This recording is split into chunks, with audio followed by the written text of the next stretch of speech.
Como ustedes habrán visto, el pasado jueves 27 de junio a las 5 de la tarde se convocó al primer foro de la reforma judicial en la Cámara de Diputados.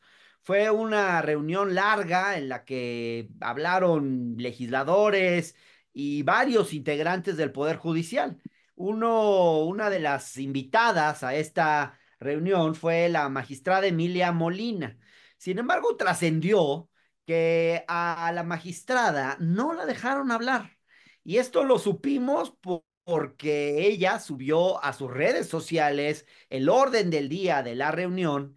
Y bueno, además tenemos una invitación que le giran desde la propia Cámara de Diputados, el diputado Juan Ramiro Robledo Ruiz, en la cual le hace una invitación y le dicen, deseamos que usted pueda expresar una postura principal sobre la reforma con su participación personal. Aquí tenemos la invitación. Ella también exhibió el orden del día que se los mostramos. En fin, la magistrada Molina pues iba a cerrar este foro. Estaba contemplada su participación al final y algo extraño pasó. Algo extraño pasó porque la magistrada Emilia Molina no habló en este foro y pues por esa y otras razones es que nos ponemos en contacto con la magistrada Molina, a quien le agradezco mucho que esté en el octágono. Magistrada, ¿qué tal? ¿Qué tal? ¿Cómo estás? Muchas gracias por el espacio.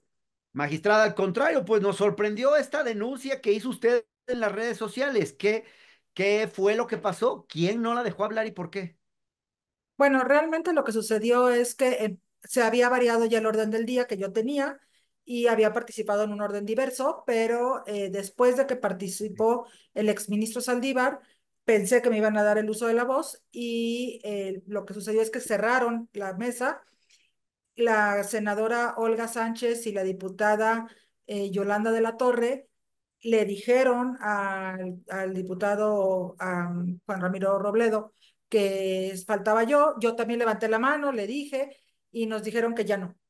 Después cuando salieron, preguntamos qué había pasado y nos dijeron, es que no la vimos. Yo estaba sentada ahí al lado de Saldívar y de el magistrado Guerra. Entonces, bueno, no es que no nos hayan visto, por supuesto. Lo que es preocupante es que ese mismo día, en la tarde, noche, le hablan a la secretaria del Consejo Directivo de la Asociación Mexicana de Juzgadoras, que yo presido, para decirle que la participación que teníamos agendada en el Foro de Jalisco para el día de hoy, que íbamos a ser ponentes, tampoco se podría llevar a cabo, que cuando mucho podrían permitir el acceso como participantes, pero como asistentes, pero que había instrucciones de que ninguna jueza ni magistrada federal pudieran participar en el Foro de Jalisco tampoco. Entonces, sí es preocupante que se elimine la voz de las mujeres juzgadoras. La asociación que yo represento tiene más de 500 juezas y magistradas como asociadas, no solo del Poder Judicial de la Federación, sino de los poderes locales y de los tribunales autónomos como el agrario o los de justicia administrativa. Entiendo, magistrada, pero esto podría ser un asunto menor si se tratara solamente de, bueno, de un cambio en el orden del día o de que hubieran decidido quizás recortar la lista de invitados e invitadas, pero no es menor porque quienes seguimos estos asuntos con atención, pues sabemos, magistrada, que usted no es una magistrada más. Usted es una magistrada que denunció, hizo una, bueno, no sé si usted denunció, pero sé que al menos aparece su nombre en una denuncia anónima, no sabemos quién la presentó. Entiendo que usted sí declaró después de esto, donde, y me estoy refiriendo a la denuncia anónima que se presentó ante el Consejo de la Judicatura Federal, en la cual se responsabiliza, entre otros, Arturo Saldívar Lelo de la Rea, el expresidente de la Suprema Corte de Justicia de la Nación, a Carlos Antonio Alpizar, el secretario general de la presidencia del Consejo de la Judicatura, y a otros personajes de exfuncionarios del Consejo de la Judicatura Federal, en fin. Su nombre aparece vinculado a algunos casos ahí que se denuncian, insisto, en esta denuncia anónima. Pareciera que alguien no quería que usted quizás abordara estos temas en la reunión de la semana pasada en la Cámara de Diputados, magistrada. Bueno, no podría asegurarlo así, es una de las teorías que me han comentado. Es cierto que mi nombre aparece en esta lista de personas juzgadoras a las cuales se nos presionó de alguna u otra forma en estos tiempos. Efectivamente, los dos asuntos que se mencionan en la denuncia anónima son reales. En algún momento, estando yo como magistrada en un tribunal colegiado en Mazatlán, se me hizo una llamada y se me pidió no solo que se resolviera rápido un asunto, sino se me dio un sentido. No lo resolví, no era yo ni siquiera la ponente. Yo incluso le dije a la persona que me llamó que iba a ser como que no me había, como que yo no había escuchado nada que tuviera que ver con sentidos y digo, por Pe- casualidad pe- o no, tuve un atentado ese mismo día y se activó un protocolo de seguridad que provocó mi cambio y entonces por eso ya no seguí en Mazatlán.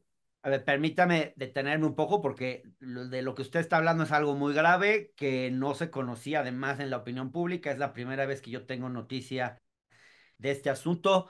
¿Le hablan a usted desde el Consejo de la Judicatura para pedirle resolver en cierto sentido un asunto que caía en el Tribunal Colegiado de Circuito en el que usted estaba asignada Así en es. Sinaloa? ¿Es correcto? Yo estaba en un tribunal colegiado en materia civil, En en el materia civil. decimosegundo circuito. Era un asunto evidentemente civil.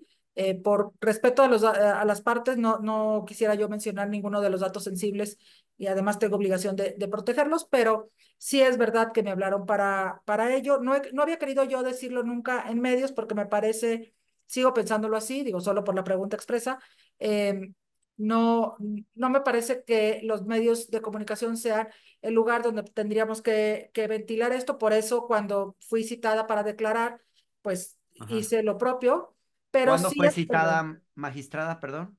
el mes pasado tuvimos la diligencia donde hice la declaración correspondiente ante la autoridad correspondiente del Consejo de la Judicatura. Em, lo cierto es que sí se me pidió ese asunto, sí fue una llamada desde el Consejo de la Judicatura y sí es verdad que yo dije que no. Y también como algo más o menos se esboza en la propia denuncia anónima, que yo no la hice, yo no fui la denunciante, aclaro, Ok. pero como se medio esboza ahí, sí sufrí un atentado el mismo día que dije que no, bueno, al día siguiente de que dije que no, eh, y hubo un comando armado de más de 8 personas, aparentemente del cártel de allá. No estoy segura que haya sido, por supuesto, de allá, pero bueno, estando en Sinaloa es difícil pensar que hubiera sido otra forma. Eh, Me amenazaron, me intentaron levantar, finalmente solo se llevaron mis cosas personales y mi camioneta.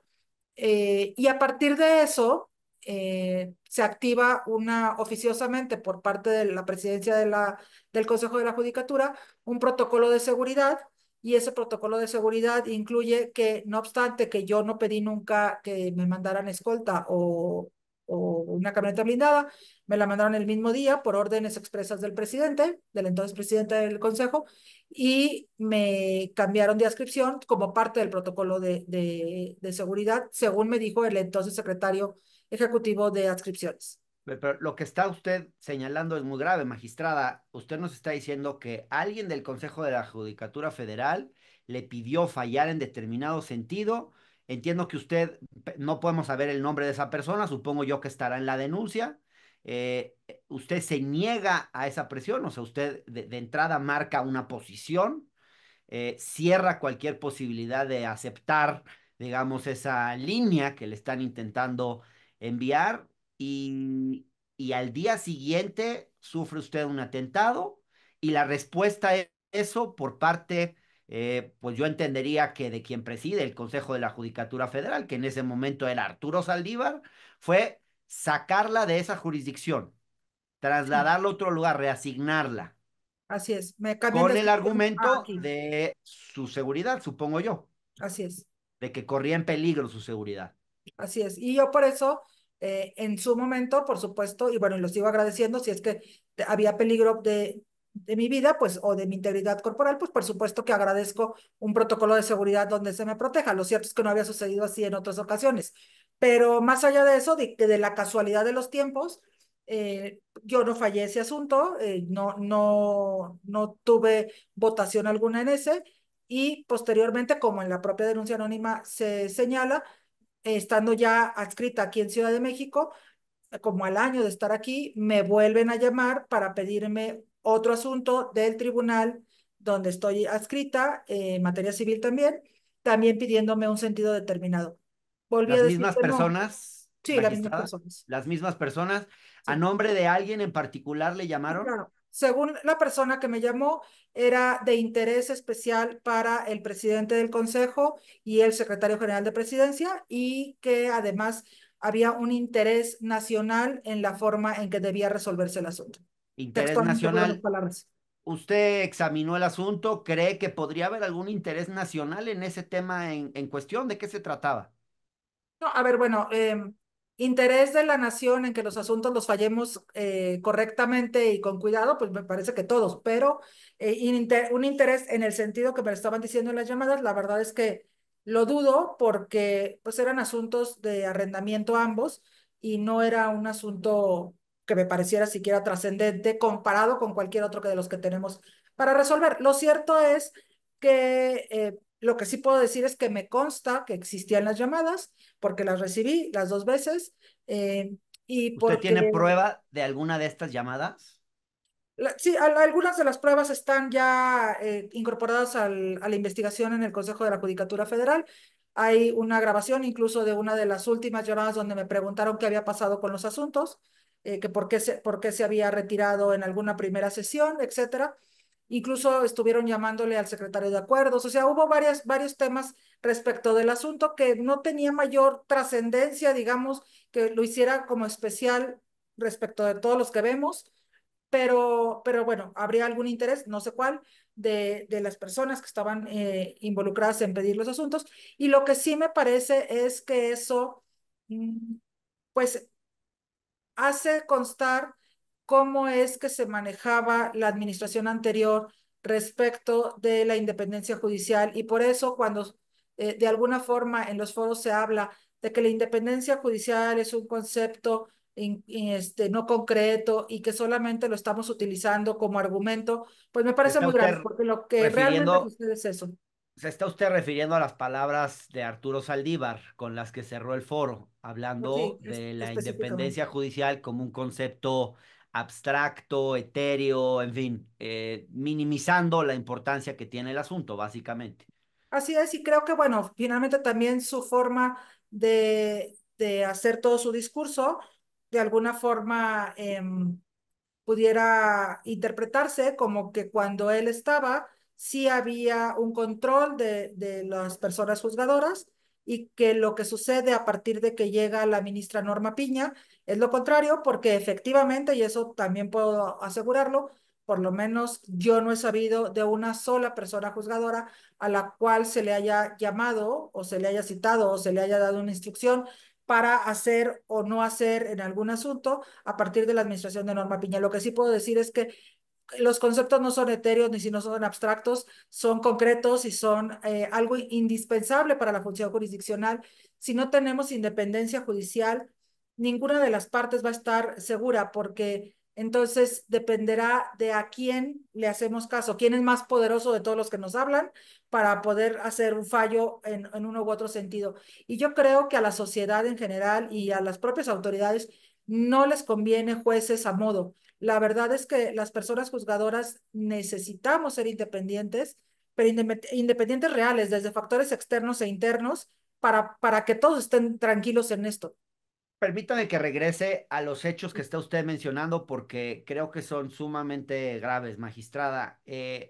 Usted en esta denuncia anónima se responsabiliza principalmente de estas presiones al expresidente de la Corte, Arturo Saldívar, y al secretario general de la presidencia del Consejo de la Judicatura Federal, que era el operador de Arturo Saldívar, el señor Carlos Alpizar.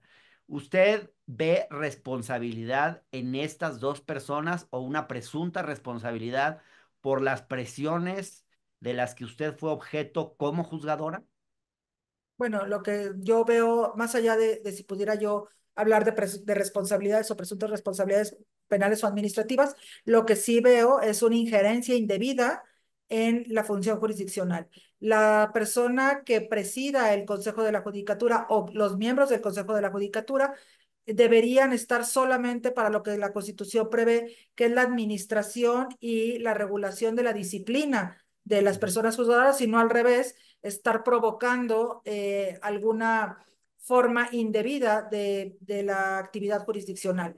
Yo creo que las personas juzgadoras tenemos que tener la certeza de que podemos resolver de manera libre, con nuestro criterio, con independencia, con imparcialidad, y que cualquier llamada o injerencia como las que se hacían, pues intenta romper eso. No lo digo yo, lo dijo el presidente de la República, que desde la presidencia se le daba instrucciones al presidente de la Corte y del Consejo de la Judicatura para que resolviéramos de alguna u otra forma ciertos asuntos. Y bueno, yo no sé si estos asuntos los pidió la presidencia de la República, pero sí sé que a mí me dijeron que había un interés nacional para que tuvieran un cierto sentido las resoluciones. Pero más que ser asuntos de Estado, por lo que escucho, eran arrendamientos. Pareciera que se trataba o de un negocio judicial en el cual estaría tal vez implicado algún funcionario del Consejo de la Judicatura Federal haciendo un negocio de interés particular, o bien que se le estuviera haciendo un favor a algún actor de la vida económica o política de México. ¿Cuál de las dos le parece más, digamos, más probable? La verdad desconozco absolutamente porque no sé cuál es la motivación de alguien. O sea, a mí me parece, incluso, a ver, yo tengo casi 30 años de carrera judicial y debo decir que muy pocas veces había tenido yo una presión para cualquier tipo de asunto. Todas las que he visto o he vivido fueron en esa administración. Muchas incluyeron cambios de adscripción, por supuesto, porque es una forma de evitar que resolvamos, cuando ya dijimos que no lo vamos a hacer en determinado sentido, pero sí, no podría yo decir si es que estaban haciendo un negocio económico, por decirlo así, o si solamente era hacer un favor a un actor político, económico, etcétera. Lo que sí puedo saber es que sí le estaban haciendo, se estaba pidiendo una sentencia en favor de una de las partes. Entonces, esa parte es como muy determinada y seguramente parte de la investigación del Consejo de la Judicatura. Y en todo caso, si llega esto a a la Fiscalía General de la República, pues tendrá que ser investigado, ¿no? ¿Podríamos saber, magistrada, a quién se le estarían buscando hacer estos favores o es parte de la investigación y no, o no, no lo puede todavía Y es revelar? parte de la investigación y además, como son particulares, insisto, como yo estoy en materia civil y en Mazatlán también está en materia civil, son particulares todas las partes, entonces, por protección de datos personales no podría yo dar esta Entiendo. información. Ahora, es información pública en la medida en que esta denuncia anónima se dio a conocer ya públicamente, se filtró. Entonces podemos, al menos yo como periodista, sí puedo decir, y espero no cometer ningún ilícito al hacerlo. Luego le caen a uno demandas y cosas, pero aquí tengo yo la página 21 de la denuncia anónima, donde se habla de una disputa entre la tienda C&A de Mazatlán y un establecimiento mercantil, Forum, en la ciudad de Culiacán. Y el otro caso entiendo que es una tienda departamental también. En ambos casos, insisto, magistrada, es muy difícil demostrar, creo que va a ser muy difícil demostrar que estos eran asuntos de interés público o asuntos de interés nacional, o siquiera que asuntos como estos le pudieran interesar al presidente de la República. Aquí pareciera que alguien estaba haciendo favores, insisto, o alguien estaba haciendo algún negocio particular con cierto tipo de litigios. Pero entiendo que sobre esto usted ya no puede abundar. Sin embargo, magistrada, le quiero preguntar algo más. Antes de esto que ocurrió, ¿hubo alguna situación en la que usted experimentara presiones, en la que usted se utilizaran medidas de disciplina en su contra como juzgadora, o estas son las dos únicas ocasiones en las que algo así le ha ocurrido en su carrera como juzgadora? No, ya había sucedido anteriormente, estando yo en Jalisco, era jueza de distrito, se me había hecho saber de diferentes formas, no por el Consejo de la Judicatura, sino por el gobierno del estado, que había algunos asuntos de interés particular del gobernador y se me ¿Del empezó a gobernador presionar, Enrique Alfaro? sí, del actual gobernador Ok. eh, que había ciertos intereses. Yo, en ese y en cualquier caso que alguien me diga que tiene interés, pues yo entiendo el interés personal o institucional respecto de la postura que tengan en el juicio, porque para eso son contrapartes, ¿no? Cada quien desde su postura puede, pues, defender su propio interés. Pero más allá de eso, yo siempre he sostenido, y eso es toda mi vida judicial, he sostenido que pues las partes pueden tener el interés que les corresponda, pero eso no tiene que ver nada con el interés de quien juzgamos, en particular mío, porque yo siempre resolveré conforme a derecho y más allá de los intereses que tenga cualquiera de los involucrados y la posición política, económica o incluso de poder fáctico de algún cártel o lo que sea que pudiera presionarme o intentar presionarme. Entonces, la verdad es que yo nunca me he dejado presionar en eso. También dije que no y me dijeron de parte del gobierno del estado que me iban a cambiar y ciertamente a la siguiente semana me cambiaron de inscripción a la ciudad de Monclova y me abrieron Coahuila. investigaciones también en Guadalajara. Lo cierto es que ya están cerradas, no hubo nada que se pudiera detectar. Se cerraron incluso algunas estando Arturo Saldívar como presidente. Pero bueno, digamos que no tengo la certeza de que haya sido por esos asuntos, pero las casualidades a veces son demasiadas. A ver, entonces, si entiendo bien, durante el tiempo en el que el ex ministro Arturo Saldívar fungió como presidente de la Suprema Corte de Justicia de la Nación, usted por lo menos habría recibido presiones 3 veces, al menos, ¿o hay más? No, básicamente son esas. Hay otras, pero han sido de los cárteles o han sido de grupos criminales que tienen algún interés en asuntos administrativos o en asuntos civiles o en asuntos penales. Pero ¿Usted ha visto básicamente desde el Consejo creo que esas son las tres. Usted ha visto temas muy delicados, magistrada. Quien ha visto conoce su trayectoria, sabe, digo, no solo de su valentía y de su rectitud, sino también que le ha tocado estar pues, en lugares peligrosos. Sinaloa no es un lugar fácil para un juzgador. Cualquiera que lo manden a Sinaloa sabe que es una suerte de castigo. Me imagino que Monclova, Coahuila también.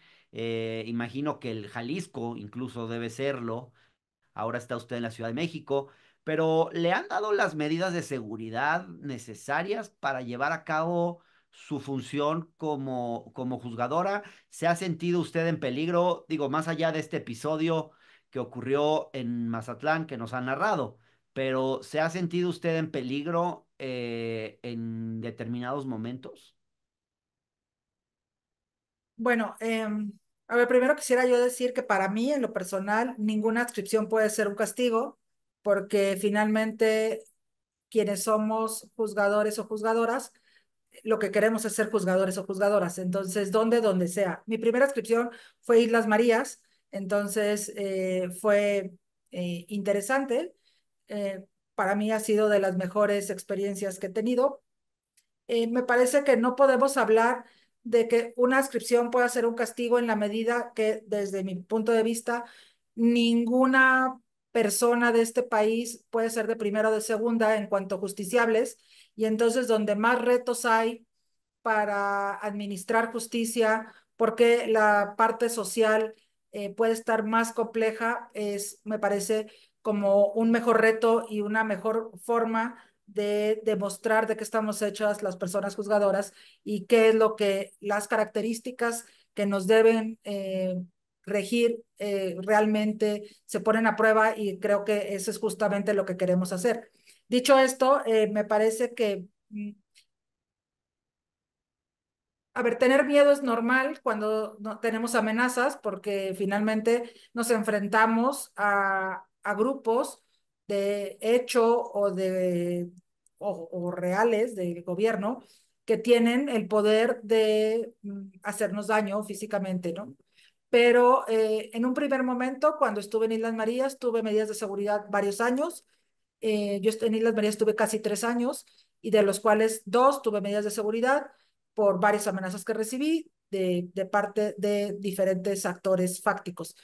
Y cuando llegué a Jalisco, a mí me cambiaron a Jalisco precisamente por el grado de amenazas que tenía. Yo soy de Jalisco, allá estaba mi familia, entonces me fui a Jalisco todavía con medidas de seguridad. Todo el tiempo que estuve en Jalisco tuve medidas de seguridad. Ahí tuve algunas otras amenazas también de otros grupos. Y cuando llegué a Monclova, seguía con medidas de seguridad. Tuvimos algunos incidentes de los cuales preferiría no mencionar más, pero hubo incidentes de seguridad también en Monclova. Y ya ¿Tuvo usted, estando tuvo usted Saldívar en la seguridad? presidencia. ¿Tuvo ¿Perdón? usted seguridad el tiempo que estaba en Monclova? Solo el primer mes, eh, cuando se reportó por parte de los elementos que yo traía a cargo de mi seguridad, que eran de protección federal, se reportó al Consejo de la Judicatura. Ya en ese momento ya estaba Arturo Saldívar como presidente. Se reportaron a la Coordinación de Seguridad varios eventos y la respuesta de la Coordinación de Seguridad es que como no teníamos las identificaciones de las personas que habían cometido ciertas cosas y que tampoco teníamos certeza de que pertenecían a algún cártel, entonces no se acreditaba que estuviera en riesgo mi seguridad y me quitaron la seguridad como al mes de haber llegado. No entiendo muy bien, o sea, usted llega a un lugar donde sufre amenazas, entiendo que tuvo alguna situación ahí que puso en riesgo su seguridad y sin embargo solo pudo tener una escolta durante el primer mes de su encargo en Monclova, ¿es Así correcto? es. Sí, así es. ¿Por qué no tuvo seguridad el resto del tiempo? No, no me queda claro, magistrada. El Consejo de la Judicatura determinó que ya no era procedente otorgarme medidas de seguridad y retiraron la escolta y la camioneta blindada con la que yo estaba el protocolo. Lo cierto es que, pues más allá de eso, yo seguí trabajando ahí. Lo he dicho públicamente en todos los momentos, incluso en momentos de amenazas fuertes.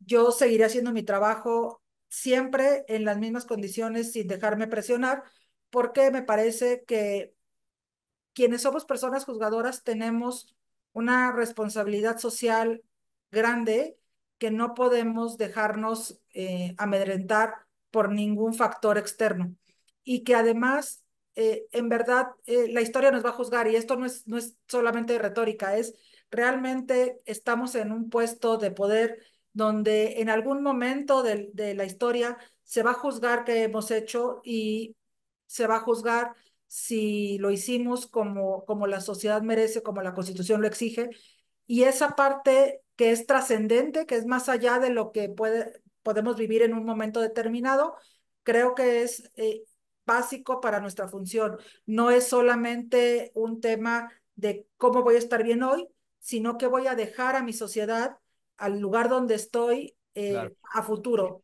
Ahora, perdóneme que insista en el tema de su seguridad, pero si usted había denunciado que había amenazas a su seguridad, eh, ¿cómo explicar, o más bien de quién es la responsabilidad de que usted no haya tenido asignada una escolta durante su función como magistrada, jueza o magistrada, no sé, Era jueza en jueza, ese momento. entiendo que jueza de distrito en Monclova, Coahuila? La verdad es que desconozco cuál haya sido la mecánica interna del consejo para determinar esto. A mí lo único que sucedió es que me llamaron por teléfono desde la Coordinación de Seguridad de entonces, me dijeron que era una determinación del pleno del consejo y que no se advertía ningún riesgo para mí. Yo pregunté en esa llamada, pues que si no había sido suficiente lo que había sucedido, lo que se había reportado, yo lo reporté personalmente, pero que también lo habían reportado los 2 grupos de escoltas que estaban a cargo de mi seguridad. y me dijeron que no, que porque eso que comenté hace rato, que no tenía los nombres de las personas que habían hecho el atentado y entonces como no ¿Por qué teníamos, los tendría que tener si están o haciendo sea, un es un atentado? argumento muy absurdo, pero fue el que me dijeron. Querían que usted presentara sus credenciales de lector, tal vez, o de qué se O trataba. fotografías, según me dijeron. La verdad es que seguramente cuando a uno le llegan con un cuerno de chivo va a pedir identificaciones, pero bueno, más allá de eso, de verdad, o sea, es que a lo mejor lo minimizo hasta por salud mental, ¿no? Pero el tema es que yo siempre he creído que en el momento en que yo piense que no puedo hacer mi trabajo, aún sin escolta y aún sin protección, porque por algo me da miedo, porque el miedo es un tema personal, pues en ese momento tendría que renunciar porque no puedo poner los, la vida de las personas que están en los expedientes bajo mi miedo. O sea, yo Claro, tengo que resolver como es. seguro. Oiga, magistrada, esta decisión de no asignarle una escolta, ¿usted cree que fue una decisión política? Que quizás alguien quería dejarla a usted en una situación de desprotección, en una situación de vulnerabilidad como mujer y como juzgadora. Probablemente, la verdad es que este tema de las amenazas, no solo del que emite la amenaza, sino de cómo reaccionan quienes están encargados de proteger nuestra seguridad, sí me parece que lo que tiene como objetivo es eso, ¿no? Tenernos amedrentados para poder, pues, manipularnos en algunos temas. Yo, la verdad es que nunca he caído en esa manipulación. Quien me conoce lo sabe, o sea, realmente tal vez por eso las formas de intento de manipulación o de intento de amenaza han cambiado con el tiempo, pero lo que todo el mundo que me conoce sabe, incluso los foros de abogados y abogadas de las ciudades donde he estado, es que pues conmigo no hay manera de llegar con una amenaza, con un grito o incluso con un intento de soborno, porque no vamos a caer en eso. Mi equipo y yo estamos, de verdad, si alguna vez hace poco intentaron traernos unos chocolates a mi equipo y cité a los abogados y les regresé los chocolates. O sea, tal vez el chocolate no es nada, pero no podemos, o sea, desde mi perspectiva, de ninguna forma podemos hacer un vínculo con las partes porque Ni pudiera aceptar unos malinterpretarse. chocolates. Entonces, Ahora, nada. lo que usted nos está contando, magistrada, no es una cosa anecdótica. Usted está hablando de un patrón que le Sí, ha tocado vivir como juzgadora de presiones que se dieron fundamentalmente durante el tiempo en el que Arturo Saldívar presidió la Suprema Corte y por lo tanto también el Consejo de la Judicatura Federal. Eh, ¿Usted conoce, escuchó de casos similares al suyo por parte de compañeros o compañeras del Poder Judicial de la Federación también? ¿Tuvo sí. noticia de casos similares? Sí, digo, no soy yo la indicada ni la autorizada para hablar de ellos, pero sí sé que Claro. hubo más. En la propia denuncia anónima se mencionan muchos. Yo lo que creo es que precisamente ese tipo de actuación desde el órgano que nos controla tanto disciplinariamente como administrativamente, es gravísimo que se pueda pensar en que sea el patrón que se propone para la reforma al sistema judicial. Ahora, Es magistrada, muy grave. si nosotros vemos y cualquiera lo puede hacer, el video de la reunión que hubo en la Cámara de Diputados la semana pasada, usted está sentada junto a Arturo Saldívar. Estaban sentados en la misma mesa, uno al lado del otro. Eh, digo, perdón que lo pregunte de esta manera, pero ¿cómo se sintió usted sentada al lado de él? ¿Cómo lo vio a él? Entiendo que no estaba prevista su participación para cerrar, digo, en el orden del día que usted nos muestra en su tweet, que por cierto, los organizadores dicen que ese orden del día es falso, pero bueno, ahí quizás alguien escribió ese orden del día, no sabemos bien de dónde salió ese orden del día, pero el caso es que tenía que hablar usted y quien habló, quien cerró, fue Arturo Saldívar. ¿Cómo vio Arturo Saldívar ahí? Y sobre todo, ¿cree usted que hubo algún tipo de influencia por parte del expresidente de la Corte para que usted no hablara en esta importante reunión? Me imagino que pues él sabe quién es usted, sabe que su nombre está en la denuncia anónima y obviamente no se iba a sentir cómodo de que alguien como usted hablara y pudiera revelar alguna cuestión relacionada con estos hechos graves que se han denunciado.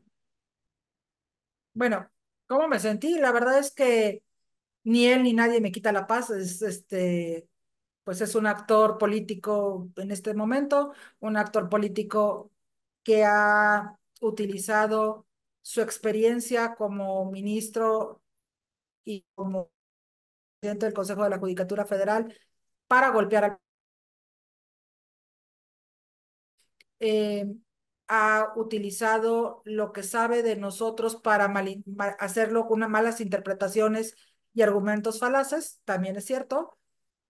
Pero claro que él sabe quién soy, por supuesto, porque además en algún momento, siendo presidente, me invitó junto con otros compañeros a desayunos de trabajo en la Suprema Corte. Entonces, claro que sabe. Lo ¿La que creo saludó? que no sabe es que yo no utilizaría ese foro para Ajá. hablar de una cuestión personal o pasada, porque Ajá. precisamente el foro era de discusión sobre esta reforma a futuro, porque lo que yo no coincido con lo que dice el exministro es en que la independencia judicial sea un concepto abstracto y que no deba estar plasmado en nuestra función día a día.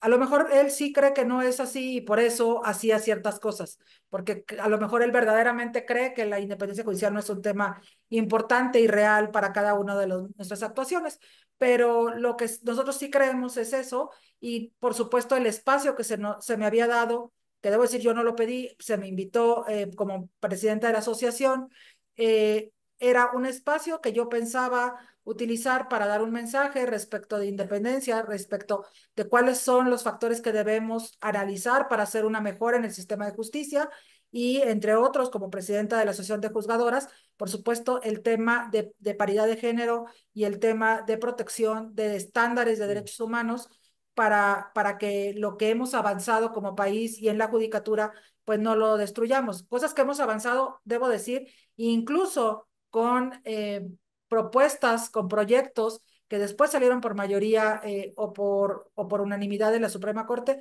a propuesta de Arturo Saldívar. Entonces, es un camino que se ha recorrido, no en solo 4 años, no solo en 15, tenemos muchísimos años de ir con una trayectoria a favor de derechos humanos que se han reforzado en las últimas décadas.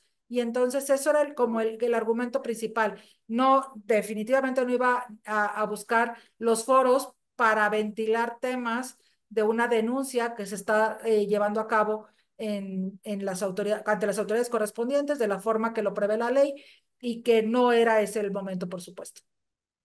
Claro, magistrada, por último, me imagino que parte de la discusión de la reforma judicial debiera incluir cómo evitar que cuestiones como las que usted habría padecido y que hoy nos está contando aquí no vuelvan a suceder, que no haya maneras de presionar políticamente a los jueces, ni utilizar los sistemas de adscripción, ni las sanciones como manera de premiar o castigar a los juzgadores para que fallen en determinada manera.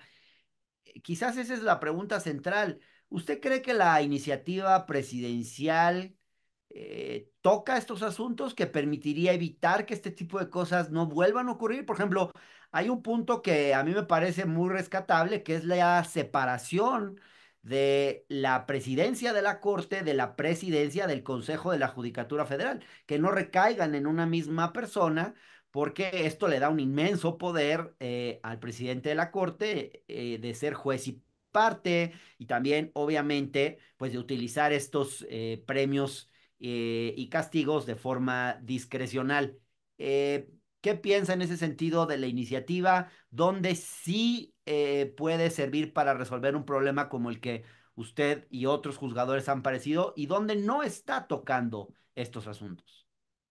Bueno, yo creo que en sí misma la reforma no va a corregir nada si no tenemos reglas claras de qué pasa cuando podría haber una injerencia, qué pasaría, cómo podría denunciarse a quien pudiera estarlo haciendo y cómo podríamos limitar eso.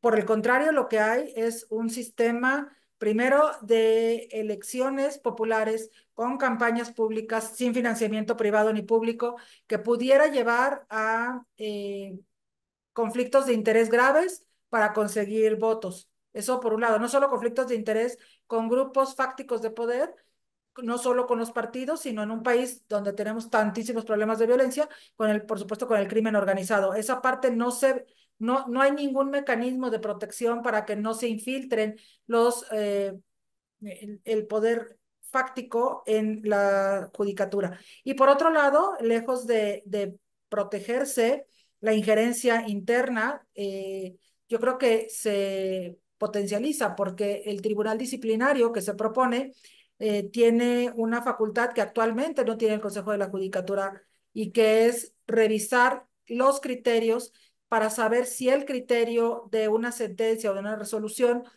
mm, puede provocar una afectación o va en el mismo sentido que lo que como parte de una estrategia política o de una política pública tenga el gobierno y que si podemos o no fallar en contra de eso. Eso me parece gravísimo porque el derecho pues no es una ciencia exacta, es una ciencia social y entonces al ser una ciencia social es opinable. Podemos tener 5 personas abogadas con la misma formación académica y con la misma experiencia y que las 5 personas tengamos formas distintas de ver una posible solución en un conflicto. Entonces, que quienes están en un tribunal disciplinario definan si el criterio es válido o no y si afecta o no afecta a ciertas políticas públicas, pues me parece muy grave porque eso lo que haría es una suerte de como los santos oficios, ¿no? Entonces, a ver si tenemos una inquisición dentro del Poder Judicial para que las personas juzgadoras, que además llegaron con este tipo de conflictos de interés, si es que la reforma pasa tal cual, además sean revisados todos sus criterios para que tengan un estándar de conformidad con lo que quiera el gobierno. Y entonces se acaba el control de constitucionalidad y se acaba el contrapeso que es lo que da razón de ser al Poder Judicial de la Federación y lo que da razón de ser y es el apuntalamiento del Estado de Derecho democrático como lo conocemos. Bien, magistrada Emilia Molina, muchas gracias por estar en el octágono. Al contrario, muchísimas gracias por el espacio. Saludos.